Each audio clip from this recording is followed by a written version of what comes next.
All right, what's up, guys? Welcome back to another episode of the Living the Dream podcast. Today on the show, we have Christine Coe, who is an MD and a professor of dermatology and pathology at Yale University. She also authored the book, How to Improve Doctor-Patient Connection Using Psychology to Optimize Healthcare Interactions. Christine, how you doing? I'm good. Thanks for having me on, Timmy. Of course, thanks for coming on the show. And we'd like to jump right in. So if you could start with telling us a little bit more about yourself and what you like to do for fun, that'd be great. Okay, well, I'm a physician, as you said, but I'm also a mom. So I have two kids, one's 15 and one's 12. So I have to admit that a lot of life still is just sort of navigating the kid stuff still. But I'm pretty much a very strong introvert, so I love reading books. It's something that makes me very happy. I love it. Does the introvertness of yourself ever come out when you were like dealing with patients? Because I feel like doctors need a lot of bedside interaction, right? Yeah, it's so funny because I never really thought about, you know, my personality necessarily and how that would kind of benefit or, not benefit. I'm sorry, let me turn that off. What I really eventually did in my life. And I just always wanted to be a doctor from when I was young. And I just didn't fully realize that you're right. I think so introvert being someone who's sort of drained by a lot of sort of, you know, social interactions versus extrovert who gets a lot of energy from it. And I recently heard another really good definition where it's like an introvert wakes up with like 5 gold coins and you spend a gold coin every time you kind of talk to someone, interact. So by the end of the day, you're zero or you're bankrupt versus an extrovert like gains a gold coin every time they have like this positive, interaction. So I definitely feel that way. I feel depleted after clinic. And I mean, it's not necessarily bad. That doesn't mean that I didn't enjoy it, but I feel depleted. And one time early on, we did this Myers-Briggs at a medical conference where it was sort of like about, being a leader and just discovering your strengths and weaknesses. And so a lot of us did a Myers-Briggs. And so after doing it, they kind of had a bunch of us. There's probably 100 of us in the room. They're like, okay, like raise your hand. Were you an introvert and extrovert? And for extrovert, the vast majority, almost everyone in the room raised their hand. And it was kind of a big revelation to me, like, oh, exactly what you just said, that yeah, it probably helps to be an extrovert if you're going to be facing patients, all day long, day after day. Yeah, for sure. No, I completely get that. I'm an introvert myself, and I've Cool. realized that like even in like sales and business, you have to talk to people a lot, and there'll be like some networking stuff you have to go through to, or talking to investors for the real estate side of things. And I love talking to people. I love having conversations with people, but it also just exhausts me. Like I'm like, I got a good 30 minutes to an hour with you, and then after that, I'm just gonna need a breather. Just give me a second. Yep. So Yep. I yeah, get it. Yep. Yeah. awesome. Hence probably the podcast, right? Because you do enjoy talking to people, but you kind of like to have a boundary around it. Exactly. It's also funny. I really only like talking to people about certain things. Like I don't like talking about small talk, like the weather or something like that. And so when it comes to like dreams and goals and how I can help you get there, I'm there all day. But the second it stops being that conversation, and we could typically have that conversation in a pretty succinct amount of time. But when it stops being that conversation, that's when I really start to get drained. Like I'm already drained from like interacting with people, but then when it's not that conversation, I feel like I'm not getting any energy at all because it's just not, it doesn't excite me. Yeah. I feel you. Yeah. I get that. I'm with you. Yeah, awesome. Well, tell us a little bit more about your motivation. What really gets you up and keeps you going every day? Yeah. So I've been thinking a lot about, you know, my why. And I've come to realize, I mean, it's changed, I think, over the course of my life so far. But these days, I want to make a difference. I want to make a difference for my patients one to one. I want to make a difference for my kids, um, myself too. I'm not, totally, just I can be very selfish for sure.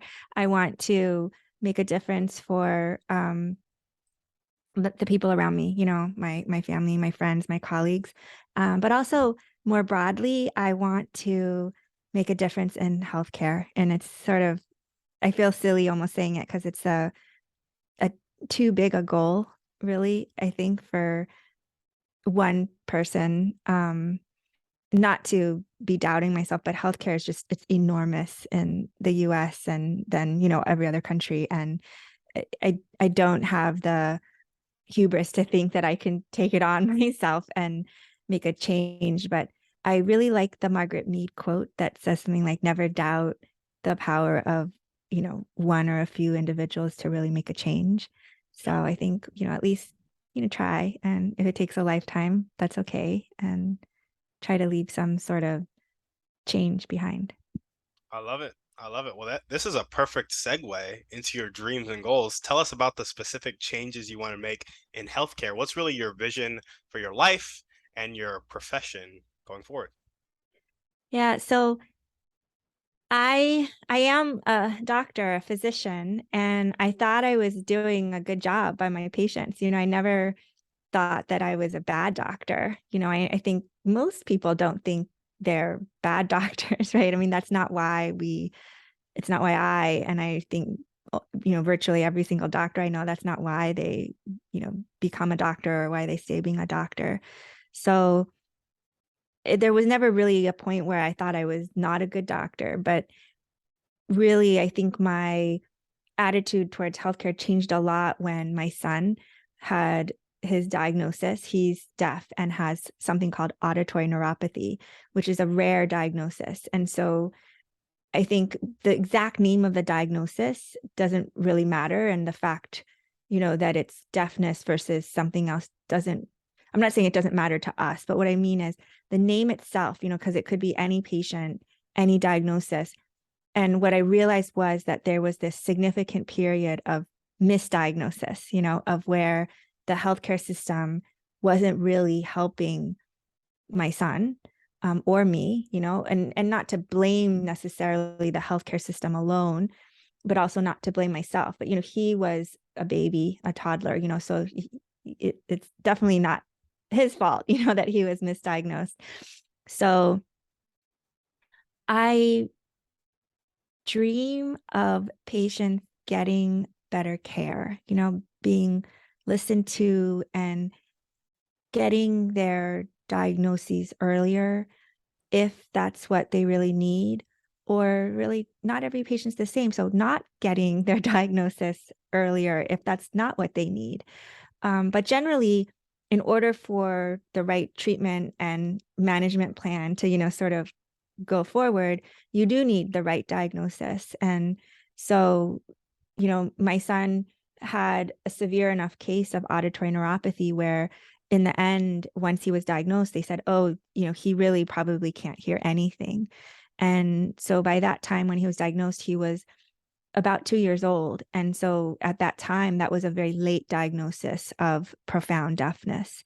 So, and to go along with that, he had no words, usually by at least age 1, kids have some words, and by age 2, they should have a lot more.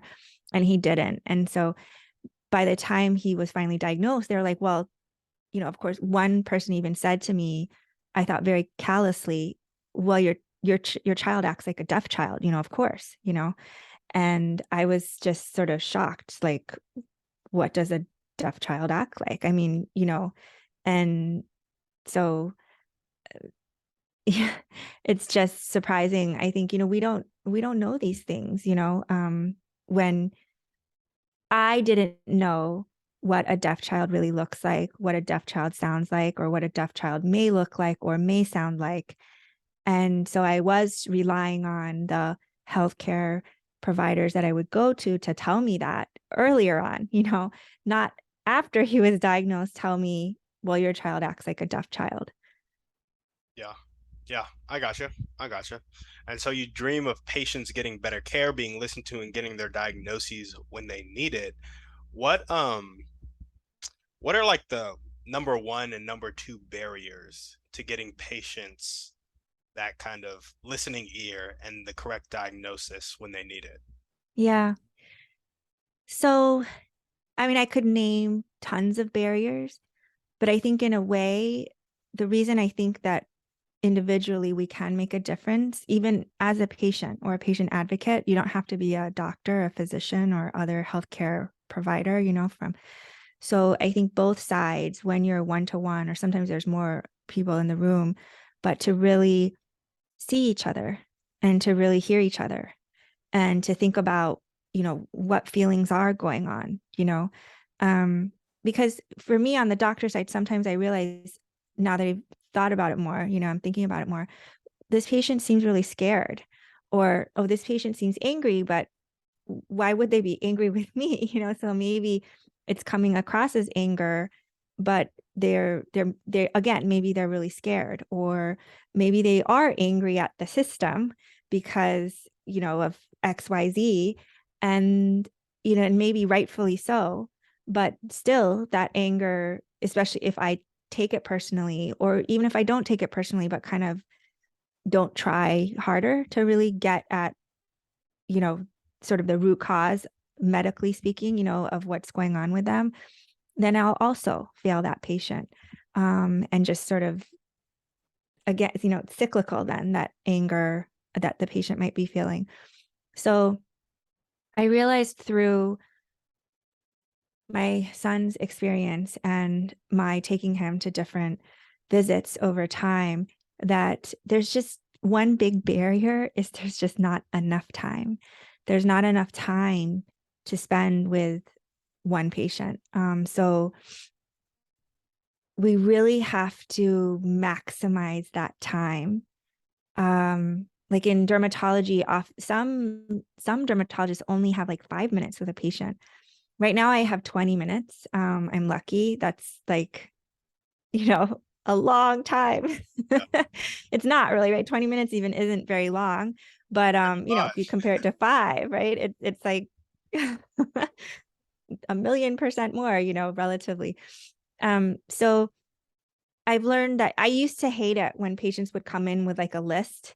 Now I'm like, oh, great, you have a list. Let me see it. And, really set the agenda, make sure that the patient really is talking about what, they really want to talk about. And that's much easier said than done. I think having been on the other side when I am stressed or I am worried, it's not easy to come tell a complete stranger, if it's your first time seeing that healthcare provider, this is what I'm afraid of. This is what we've been through. It's hard. So there just, I think, needs to be more space given to, we're both human in this space, kind of, and let's try to trust each other and believe that we'll do our best by each other. And when I say a patient or patient advocate, like me as a mother, since my child was, a baby and toddler, what I mean by best is just, do really try to be honest in that time, right? So patient or patient advocate say, this is really what I'm here for, right? Or a couple things. And then the doctor really be honest, say, we can't cover all of that. So you've got to choose. And then I'll bring you back about what is it today. And also, just take the time to say, well, name an emotion, right? You seem very angry. Tell me why. And that'll maybe get to also why they're really there if they're not really saying anything. And a lot of this is not a lot of my patient interactions before and even now, they're great. There's no problem with them. So I don't mean to make it seem that all interactions are so difficult. But I think the more serious potentially a diagnosis is, there are a lot of emotions for sure on the patient side versus on the doctor side. They're often so used to that diagnosis that to them it's every day, and so in that sense, I think the benefit of that, not that the doctor is callous, but the benefit of that is that they can say, okay, I'm used to this. I've seen now, 1,000 plus of this type of cancer. I can tell you what the future might hold, because I think that's really where the fear and uncertainty comes in, and if it's really like, okay, you maybe only have 6 months to live, if it's something like that serious, that's never no one's ever going to be happy to hear that, right? But I think to be able to hear that in a safe space is better, right, than not knowing that. And so that's the power of healthcare done well. And it's also right that the real difficulty of healthcare, because it's hard to talk about things like that with a stranger. It's, even though certain serious diagnoses are routine for the doctor, it's not necessarily easy to tell a patient who you can tell is seems detached or seems angry, or just doesn't seem to have a rapport with you yet, right? That always is hard, I think. Yeah. Yeah. No, absolutely. Yeah, I didn't know all that about the health industry. Honestly, to be transparent, I haven't seen a doctor in years, which is probably a bad thing. But I need to go more often. But I didn't know that was the case, and I've heard that it's a really like rigid space, and there's not a lot of room for innovation. So, just curious, do you have any other dreams or goals that you want to chat about before we dig a little bit deeper into that? I mean, I do, like, right now I'm trying to create a visual recognition app. So it's not artificial intelligence, but it's just to help patients, students, trainees, other doctors who are not dermatologists be able to see like a bunch of different images of what is cancer and what isn't. Because I realized in talking to my patients where, at the towards the end of the visit, when I try to just give some education, because mainly what I do right now is screen for skin cancer in high risk populations, people who are at high risk for skin cancer. And so, especially if they don't have anything, I'll say, okay, well, do you know what skin cancer looks like? Do you know what I want you to be looking out for? And then call me, if you see something. And, sometimes they say yes, sometimes they say no. And definitely for the first visit, I always try to show them, a couple different pictures of skin cancer. But I realized like, and then they'll really pay attention, they'll kind of come closer to the screen and be looking, and they're like, oh, wow, like that's what it looks like, oh, that's gross, or oh, okay, like, and, but I realized it's so few pictures still. So I'm trying to create, an app of pictures where it's kind of like a dating app where you just, ideally it was swipe left or swipe right for cancer or not, but it might just be like click a button and just get to see a bunch of images.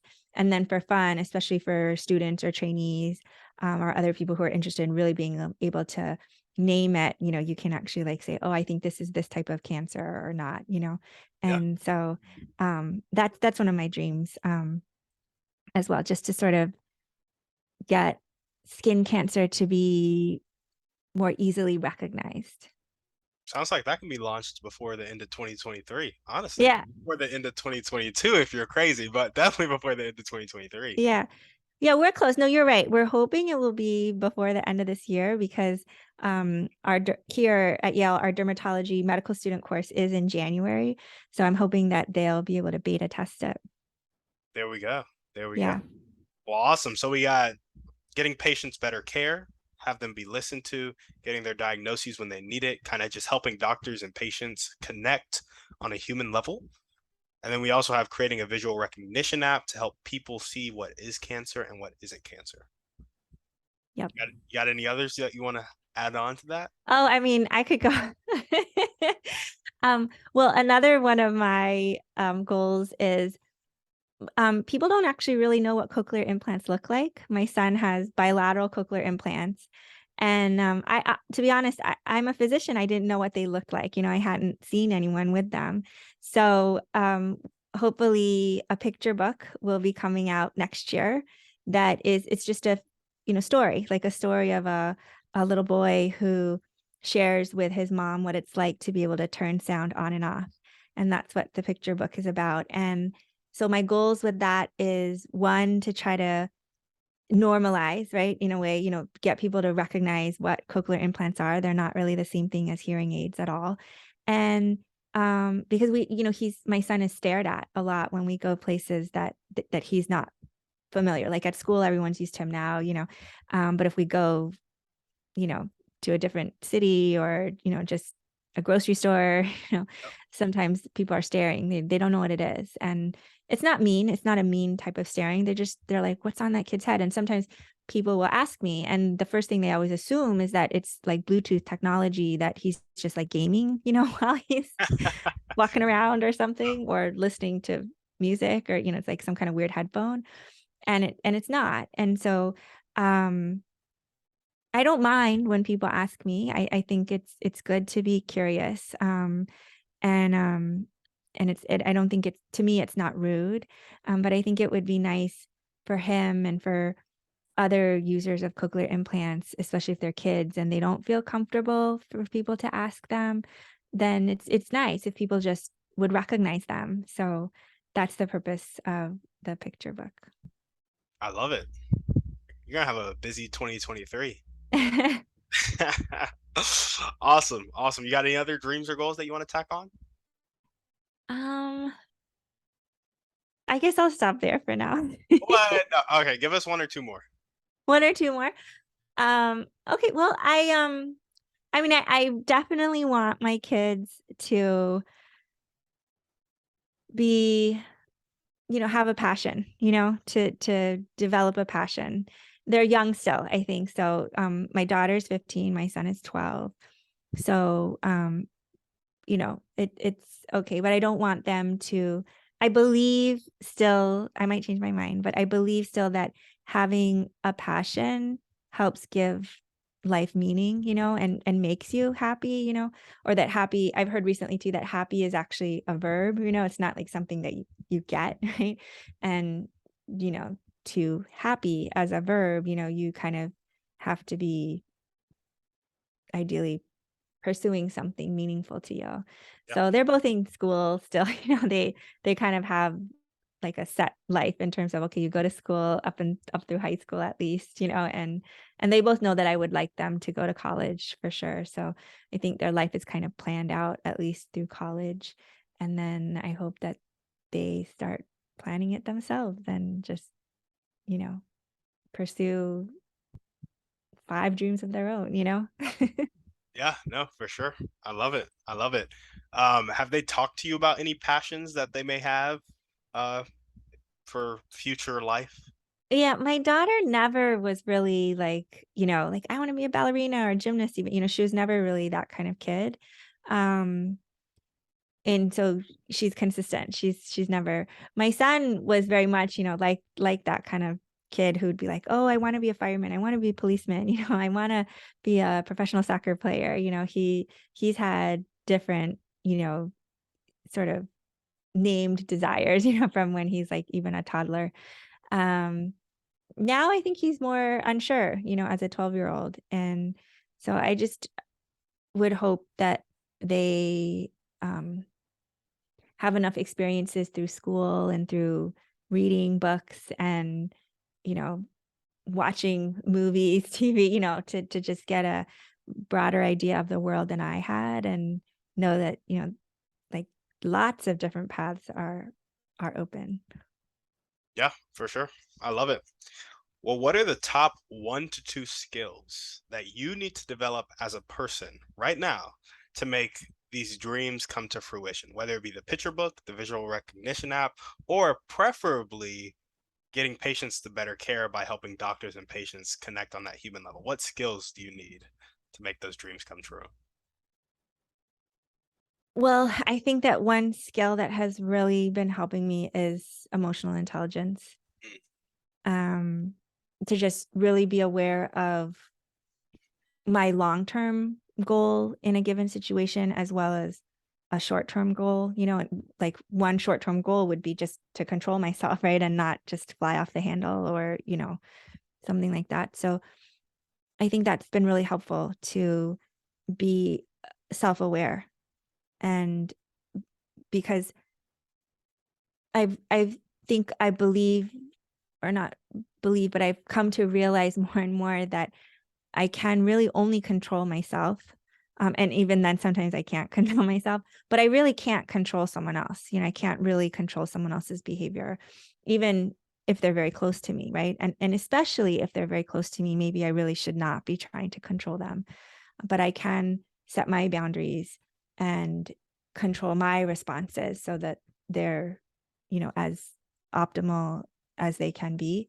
And of course, I'm going to fail because I'm human. I'm only human and I'm not perfect by any means. But I think really to be conscious of my own self, how much energy I have, um, what outcome I want from a certain situation has been important and helpful to me. Gotcha. Gotcha. So emotional intelligence is the skill. That is a good skill. I Yeah, think I read somewhere, maybe it was in Emotional Intelligence 2.0, of like top executives, like people who like get up the ranks, need that emotional intelligence to lead. Because if yeah, you don't have that emotional intelligence, it's hard to understand people. And if you can't understand people, it's going to be hard to lead them. So, for yeah. sure. No, exactly. I mean, I'm really interested in emotional intelligence. There's lots of books. I've read that one as well. I agree, it's a good one. I think because the way that I grew up, we never really talked about emotions at all, and in medicine, we really don't talk about emotions at all, or at least traditionally, I was never taught to. It's like Dr. Osler, famous, very well respected medicine doctor, even said, "Oh, doctor, you should be leaving emotions out of it." Um, but I'm realizing more and more emotions are part of what actually really makes life worth living. So, we shouldn't ignore them. And no emotion actually I'm learning to accept this. I find this hard, but I think no emotion is actually bad, you know. So if I reframe it that okay, I'm angry right now. Like I used to think anger was really bad. Lately I've been thinking more about shame, feeling embarrassed or shy or ashamed, because I didn't even realize that shyness, embarrassment are in the same family as shame. Um, but having realized that, I was like, oh yeah, like I've been shy my whole life. And the way that it was recently explained to me by another physician named Will Bynum, who researches shame and medical learners, he's at Duke University. What he said is one way you can define shame is that there's a standard or a norm. And if you feel that you're falling short of that norm, then you will tend to feel ashamed, to varying levels, right? So, you know, um, if, the standard is, oh, everyone can easily talk to, just do small talk, right? At like a little cocktail party.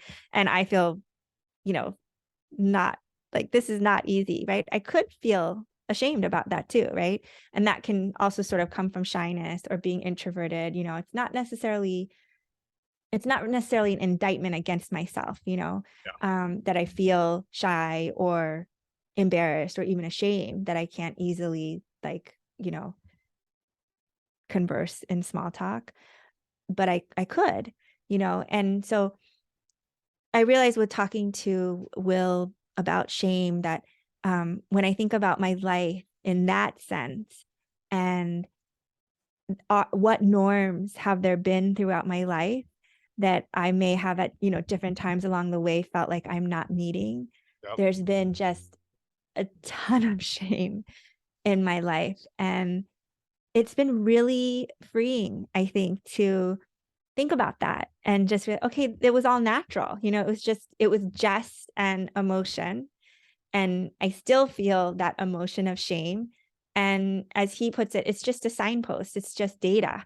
So I can process it and either do something about it or just let it go or, just table it for later, you Yeah. know? So that's been sort of really eye opening. I like that. I like that kind of mental frame on shame and just emotion in general, especially because like when I'm big on helping people take that next step towards their Yeah. life, right? And so when people come to me and I'm really trying to figure out like that like thing that like makes people decide to change. And it's so different for everybody. It's so unique to the individual, but I like that mental model because when you think about like data adding up, it's like if there's one data point, it may not be enough to make a decision. But when there are a lot of data points of like shame and you were tabling it and you were tabling it, but now it's like you've tabled too much to just ignore. It's like, okay, maybe now it's time to change. And so I kind of, because I think that's how it happens for a lot of people. It's a lot of small stuff that builds up, and then one day they're just like, no more, and so Yes. they'll switch something. So I like that a lot. Yeah. Well, awesome. What are the highest impact daily actions you can take right now to tick the needle forward towards your dreams and goals?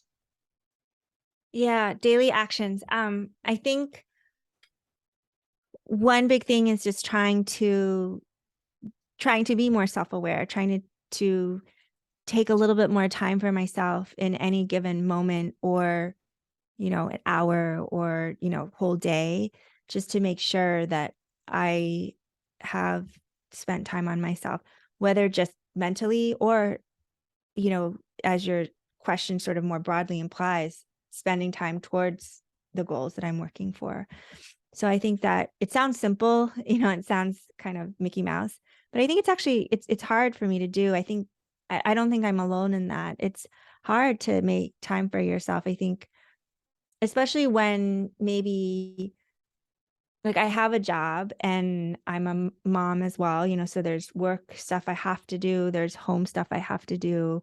Um, and all of those things are not necessarily um, taking me closer to, every single one of those goals that, like, the ones we talked about a little earlier.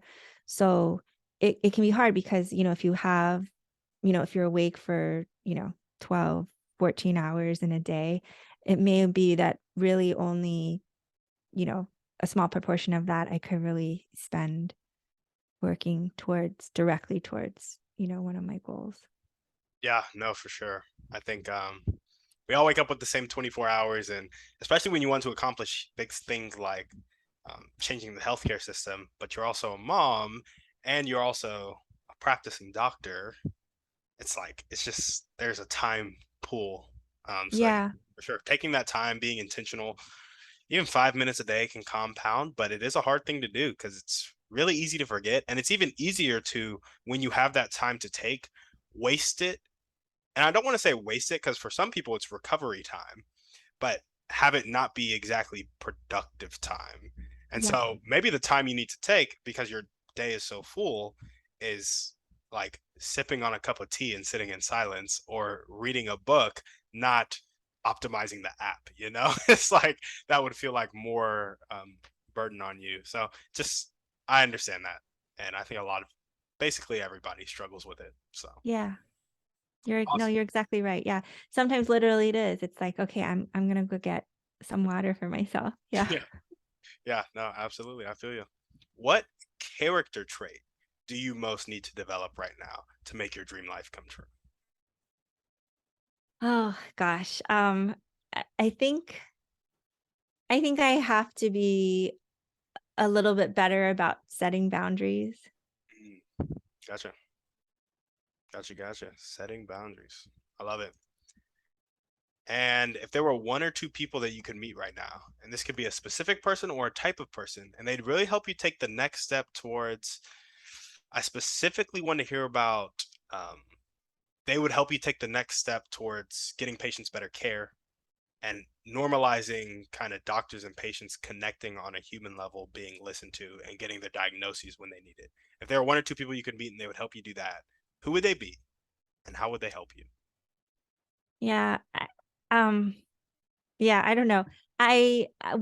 One person I would love to meet is Abby Wambach. Gotcha. Um, I think she was, a phenomenal soccer player, and she's has this podcast now too. I have We no Can idea Do who Hard that is, Things. by the way. Oh, okay. Oh, okay. I know Abby, that podcast. I know that podcast. We Can Do Hard Things. Yeah, Abby Wambach's Olympic gold medalist. She's highest all-time goal scorer for, women's soccer. Yeah. I think she still holds that record. Um, and she's written a book called Wolfpack that I really like. And I think for a time she was coaching, or maybe she was gonna coach people. And so but I think she's not anymore. But when I found out that she was, I kind of had this like dream in my head, like, oh, I want to be coached by Abby Wambach. I feel that. I feel that. So, is she currently coaching people or is she not? I don't think so. Yeah. You know, you know who Alex Hormozy is? No. Gotcha. He's like a YouTube entrepreneur guy, um, who also runs a lot of businesses. He's not just a YouTuber, but he talks about how everything is available for a price. Like everybody's time is on sale. So if you hit Abby up and you can get her on the phone, or you can email her, or you could knock on her door, or whatever you need to do to get FaceTime with her, be like, "Hey, I would really love for you to coach me. This is how I'm trying to grow, and I think you'd be the perfect person. How much do I have to pay you an hour? Like, I would love to pay it." Yeah. Long as it's not something like $100,000 an hour, I'm sure that it would be beneficial to you. Yeah. I have done that. I have emailed her. Really? No Yeah. response?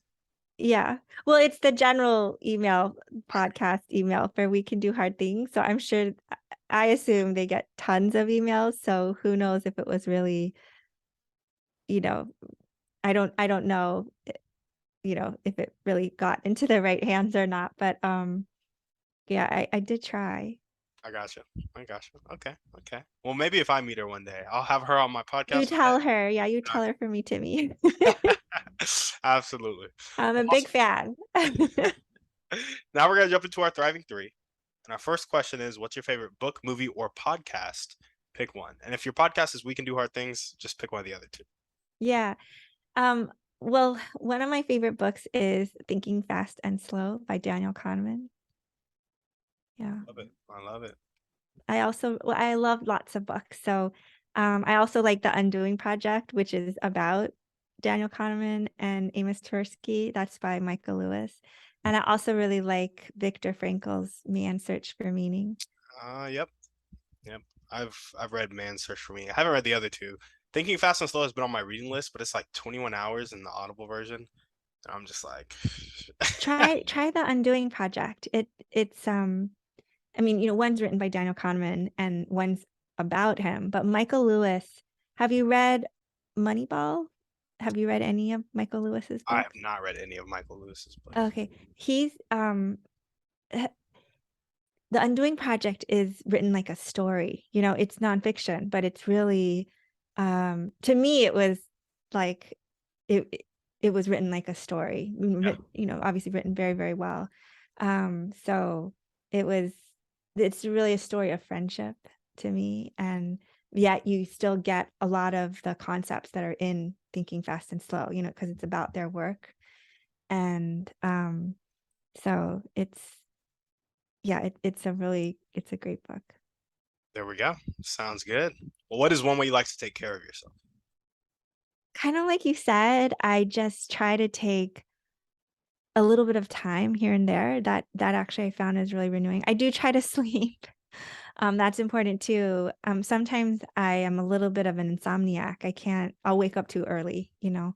Um, but I nowadays one way to take care of myself is not to just be so frustrated about waking up early. I'll just try to um, you know, make some, heat up some water. I don't really drink coffee or tea, so just, have something warm to drink. And lots of times I'll be able to watch the sunrise then. And so I'm just trying to, you know, turn it into something positive, like, okay, I woke up early, but look, I can watch the sunrise and have this, you know, cup of hot water, like just in peace. Yeah, I love it. And what is one action step you can take right now or continue to take if you're already doing it too? Get coached by Abby Wonbak. I guess I could keep emailing. You could keep emailing. Here's another idea. It's in a book called Giftology. So read Giftology, but I'll tell you the idea anyway. He says, figure out what is really close to Abby's heart and get her a gift that Mm. speaks to that portion of her heart. And you will almost definitely get FaceTime with her because you will make her feel known, make her feel understood, make her feel heard. And that's all any human wants, right? So if you could do that for her or somebody she really loves, like a child she has or her spouse, maybe not her spouse because that could get a little weird if she has a spouse. Um, but yeah, it would just be really meaningful and Yeah. might be a way to Okay. get some FaceTime with her. That's a good idea. I'll ponder that. For sure. All right, we got our final series of questions now. What is one limiting belief? Oh, I got to give the disclaimer. You don't have to answer these because I didn't send these beforehand, so they get a little personal. If you don't want to answer, just be like, I want to pass, and then you can go ahead and pass. What is one limiting belief that continues to pop up in your life, if any? Yeah, I think it goes along with what I was saying earlier about shame. I think a lot of the times a limiting belief is you're not worthy. Yep. Yeah, that'll go through my head. And maybe it's a variation. Sometimes it's like you're not worthy is kind of like really strong. It's sort of like a severe form. But sometimes, oh yeah, you're not good enough for this, or why would you think you'd be able to do that? Or of course, just like if I fail at something, of course, So just those kinds of thoughts, ranging from, kind of more minor, like, of course, you feel it to all the way like, you're not worthy enough to do this. Yeah. Yeah, that kind of thought. And where does that come from? I think it's a really deep, early, um, like bias, I guess, like a implicit bias almost. It's sort of ingrained in me, unfortunately. Um, I think it partially comes from the fact that I'm female. Because I'm Korean, I'm Korean American, but in Korean culture, traditionally, males, sons are much, much more valued.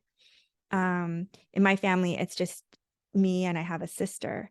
So even from when we're younger, I remember that. I mean, my dad, it's not like he didn't value us, but it was kind of like, oh, we only have two daughters in this family. Yeah. And it's like only, right? It's like, so that kind of thing where the bias is so ingrained even in the culture that it's there, right? So I'm not saying it's like my parents' fault or anything, but it's there. So I think being female and then, being Asian in the US, you're you're a minority, right? And I think now there's labels, there's ways to talk about it, like microaggressions, being one label. And I think I experienced microaggressions when I was younger. I didn't, have the words to be able to know what they were, but to be made fun of and, to not look like everyone else. Um, and not that this is necessarily a microaggression, but to never see anyone on TV or in books, and I always have loved books, that was really like me. I think I never really realized the impact that that just has on you sort of day after day, week after week, year after year. And it was really only once my son was in first grade and his teacher was very much into displaying books and in the units that the material they covered to really try to showcase more than just one you know type of person. Yeah.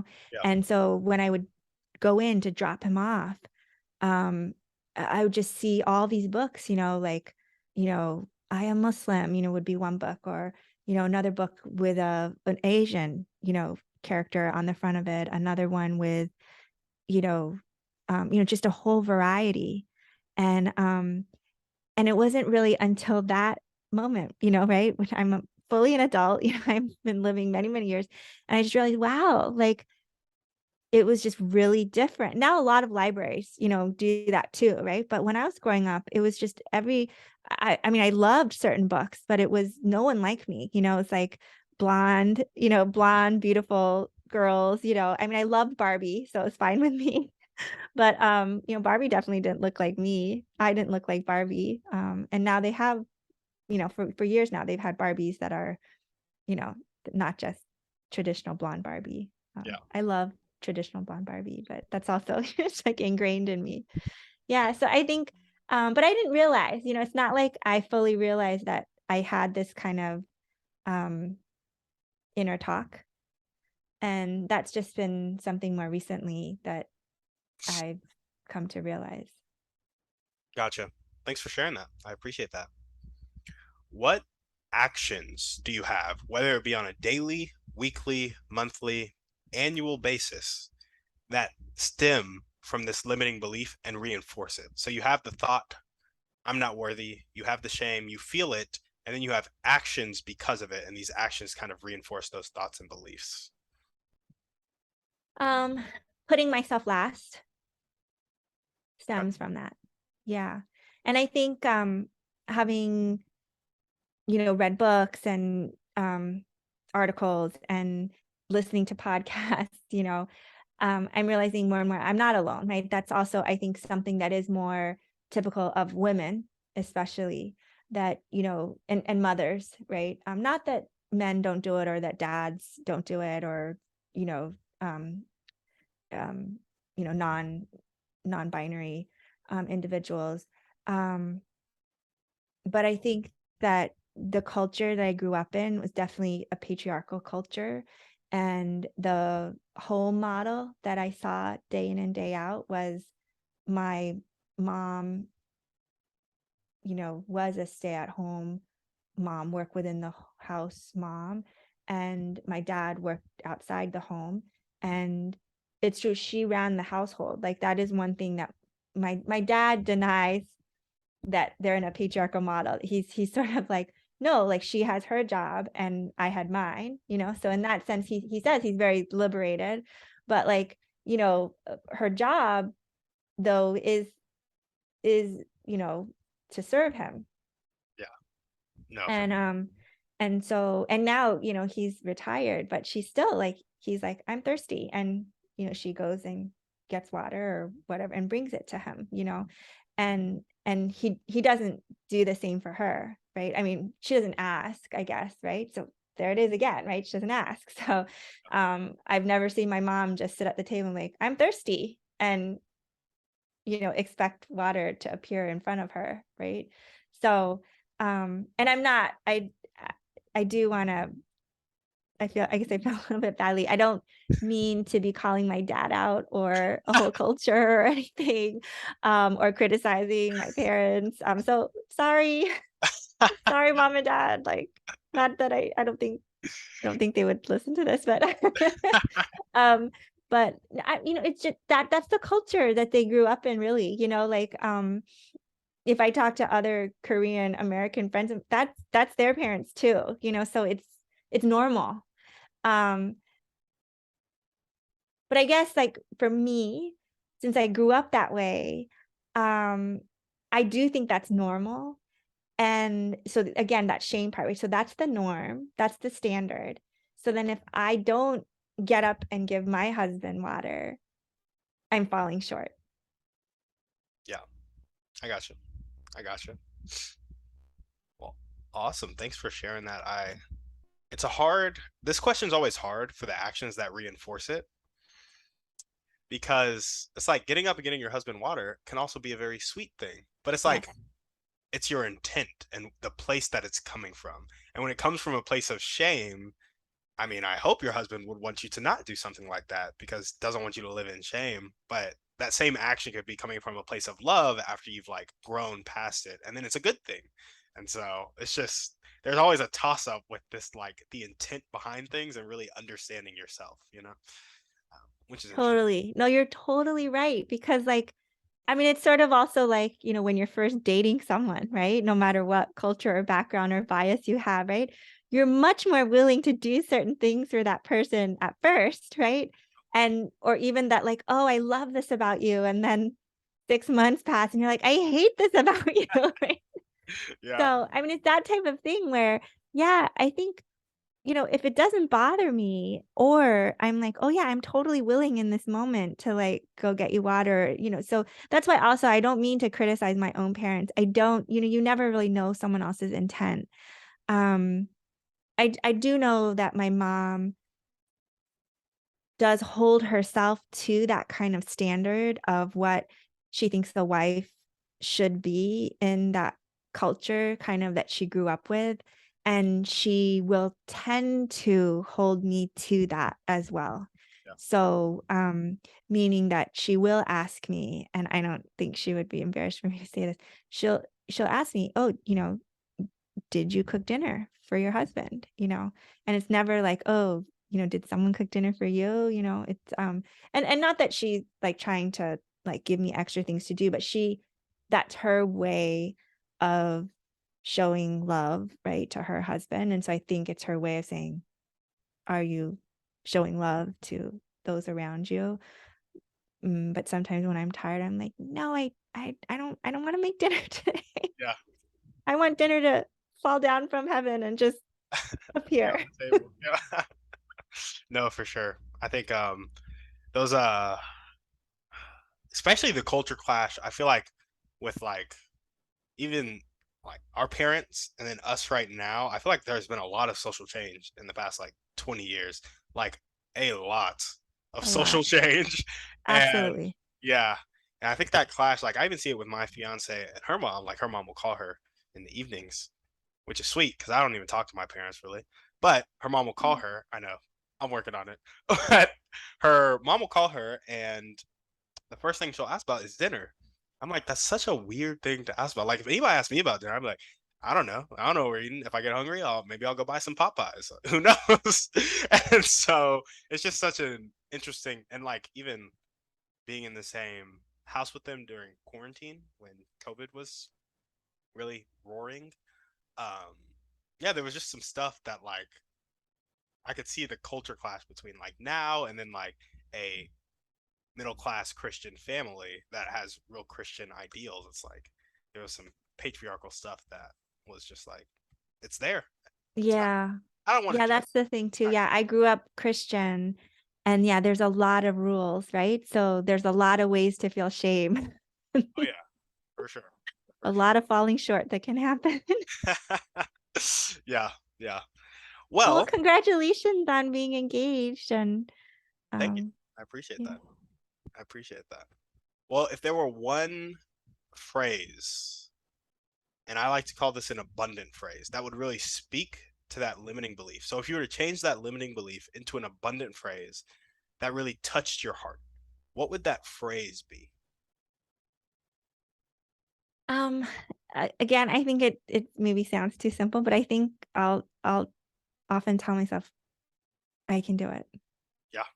Yeah, I just try, I can do it. And um that doesn't mean I successfully do it, but I'll just say, why not? Just I can.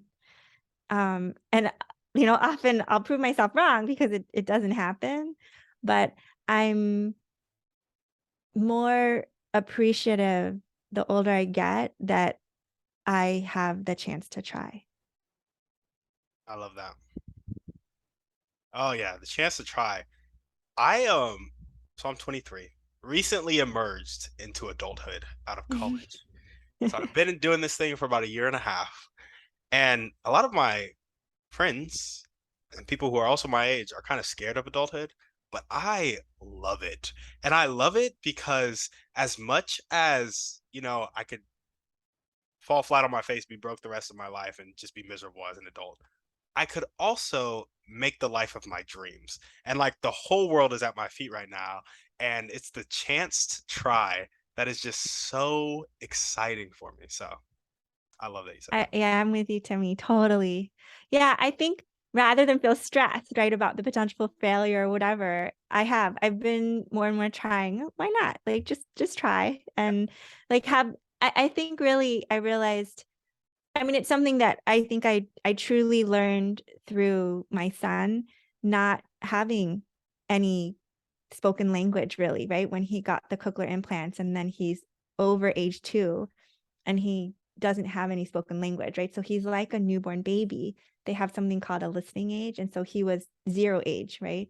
Yeah. When he got those cochlear, but he's really like 2 and 2 months old, 2 years, sorry, 2 years and 2 months old. So, right, he should have had a lot of words, right? Um, and and just to see him through the therapy that it's called auditory verbal therapy that we did, just try, every day. And it's like, okay, you just try and try. I realized if I expect him to try and you fail, but you just try again the next day, I realize, why not? Like if I have that kind of 2-year-old mindset, right? No, for You sure. know, I love it. yeah. All right, we got one last question for you. Okay. And I want to frame this next question. Okay. So Alex Hormozy said that the difference between manipulation and help is intent. And I think his point here is that you're influencing people in both situations, but manipulation is about getting somebody to do something you want them to do, while help is about seeking to understand what somebody else wants and helping them get there. Now, there's a common saying that you can lead a horse to water, but you can't make it drink. I actually found out from a guest who came on the show, Dr. Alan Leica, that you can make it drink. You just have to salt its oats. I want you to think about a person with a fixed mindset. They're not willing to accept help, they're not willing to accept change, and they hate their life, not happy with where they are. How can we, you and I, create an environment to salt their oats and help them change their life?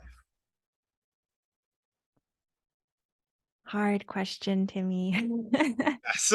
Um, so I am against manipulation, if at all possible. I think there's a certain amount of manipulation that I actually do try to incorporate daily in terms of trying to get my kids to do what I want them to do. I mean, they're good kids, but kids like they don't really get to do whatever they want to do at every single moment. Um, so but to me, I think helping is a giving intent and manipulation is a taking intent, right? Like I'm trying to take someone's autonomy away from them. And maybe rightly so if they're like trying to harm themselves or something like that. But I think it's really hard to really control someone else. I'm more and more not sure that it's possible. So I guess my answer would be more that kind of like you implied in the body of that question, that I just try to create an environment and set an example of what I would want to happen. So hopefully, meaning hopefully by my setting my own good and correct, hopefully boundaries, and maybe even outright saying, I'm going to do this. These are my boundaries.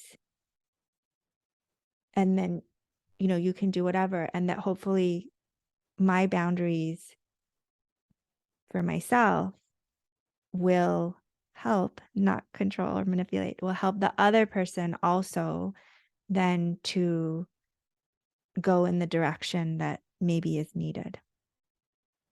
Yeah, yeah, no, I love that. I think there are like a couple of answers here, and it's like that's definitely one of them. You got to set an example. Another one could be like seek to understand that person and make them feel safe, which is like part of setting an example. So it doesn't really get outside of those two or three things. I think there might be a third one that you might be able to argue for, but I agree. Setting an example is like, have you ever read that poem by Marianne Williamson? Our deepest fear. Our deepest fear is Oh, not that we are inadequate, is that we are powerful beyond measure. And it goes on to say, as we let our own light shine, we give others permission to do the same, which is setting an example. So I agree. I think that's true. Yeah. Yeah. And I think the hard thing about it is that I don't and can't always set the best example. Um, and I don't and can't always create the safest or best environment, right? Even for my kids. Yeah, So especially I think we've seen that during COVID, right? You don't have control. And so some parents chose, okay, you get homeschooled, right? In an attempt, right, to keep them as safe as possible. But then that's maybe not the best thing for them socially either, right? And so, what's more important, the physical, the social, right? Social well-being, physical well-being, right? There are no easy answers to these things, I think. So, for sure. For sure. Well, awesome, Christine. You have to talk about your book before you go, actually. I don't think we've talked about the whole show. oh, right. Tell us about your book. Yeah. My book is called, as you mentioned in the beginning, How to Improve Doctor-Patient Connection Using Psychology to Optimize Healthcare Interactions. It's a long, bulky title. And so people have given me feedback that it just sounds like out of reach. But I do think that it's readable. I think it's enjoyable. Obviously, I'm biased, but it's not just for doctors. I would just say please do consider reading it if you are, you know, if you need healthcare. Timmy shared he hasn't gone to the doc. That's okay, right? Because I do think that, you're 23, you're young, you look healthy, you look like strong, hopefully you probably shouldn't really need to go to the doctor. I will admit that I didn't go to the doctor myself either for several years. And that's not good because I'm not 23 and I do have things that I need taken care of. Um, but yeah, I think if for anyone, I really wrote the book because through the healthcare interactions that we had as I was a mom, patient advocate for my son, I realized that I could control, right? Help the situation, the interaction, not manipulate it, but I could set certain boundaries. I could have set a certain agenda and really help whoever we were talking to, whoever we were seeing that day to really sort of see us and hear us, right? Versus like, I mean, as an extreme, if I just sit there like a lump and just glare at them and they ask me questions and I just even refuse to answer, right? That's really hard then, right? For them to know what we need. Um, and I think the hard thing is sometimes I didn't know, right? Or I'm so overwhelmed by certain emotions that it's hard for me to sort of really get ahead. Or, if I haven't done research or haven't had time to, I may not really know the question that I need to ask, right? So I think just really to give each other, whether it's a doctor patient interaction or whether it's, fiance to fiance, I think they're just to give each other space and grace. I think that's important. And that the book it focuses on doctor patient, but that's what it's about. And I think having written it has helped me. So in a way, even though I would love it if more people would buy it and read it, not because it's going to be about profit, but because my heart is in that book. And so, you know, I didn't write it for no one to read it. And um, I do think it would help people, especially if you have serious, important healthcare needs. I think it will hopefully help. Yeah, yeah, absolutely. Well, awesome. You guys heard her. Go ahead and buy a copy of that book, share it with your friends, and yeah, Christine, thanks so much for coming on the show. Thank you, Timmy. Of course. And thank you guys for watching. All the ways to contact her will be down in the show notes. We will see you on the next one. And we're out.